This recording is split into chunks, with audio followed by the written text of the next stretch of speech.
Morning guys, welcome to Hunley and to another new video. We're going to take a walk out on the golf course and have a look at some of the changes that Greg and his team have been making to a couple of the golf holes.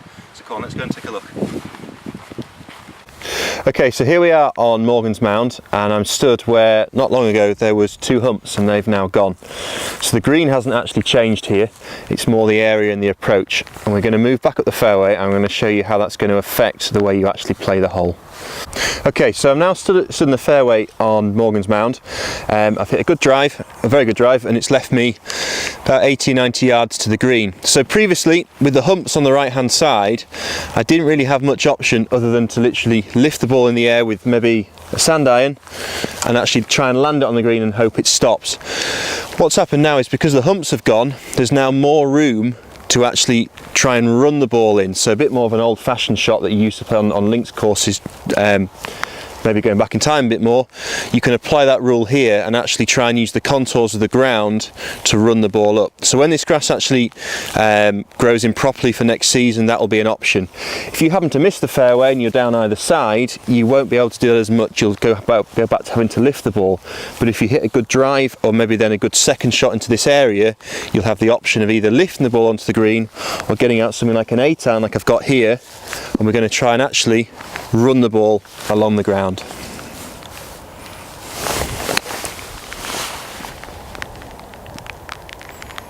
Okay, so we stood here on Toons Green, which is the 9th hole on Morgan's course and the 18th on Millennium and Jubilee.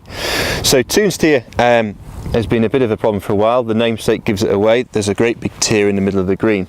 But not only that, you've got this side of the green is like an upturned saucer currently, and the lower side of the green is just too small. So apart from that, it's fine, but we need to make some changes. So rather than getting rid of the tier, which would be the most straightforward thing to do, you'd think, if we did that, we'd lose the characteristic of the green and it would change the whole feel of the hole. So we wanted to keep the tier, but the simpler thing to do was to make the green bigger either side. So if you have a walk up here, what you'll actually see now is the green is going to extend right out to this point here.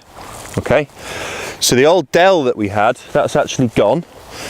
It's a much flatter area. So it can be that if you hit a ball off the tee and it leaks down the right hand side a little bit, chances are it's going to bounce in and end up on the green.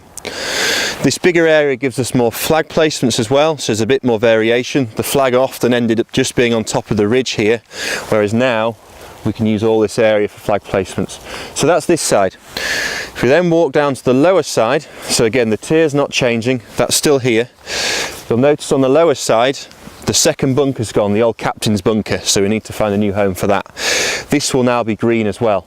Okay, so reasons behind this: much bigger area. Okay, it means more options to put the flag, but also, as I'm sure some of you will know, in the past, in the height of summer when the ground was very firm, when the flag was down here, it was very hard to hit a ball that landed on the green and actually stopped.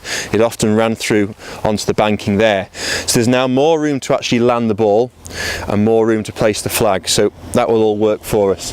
The other thing to bear in mind as well is green speed, and I know a lot of people talk about it, saying they'd like to see the greens quicker. Well, currently, if we had a ball here in the height of summer and we rolled it down the green, it wouldn't stop, it would just roll off, and if we made the greens quicker still, you're going to increase the chances of that happening as well. So now, with the green area being bigger, and with the arrival of a greens iron next year, which does many things, one of them making the greens slightly quicker again, having more area will allow room for the ball to stop if it's putted from the top tier and down. So that's the main reasons behind it.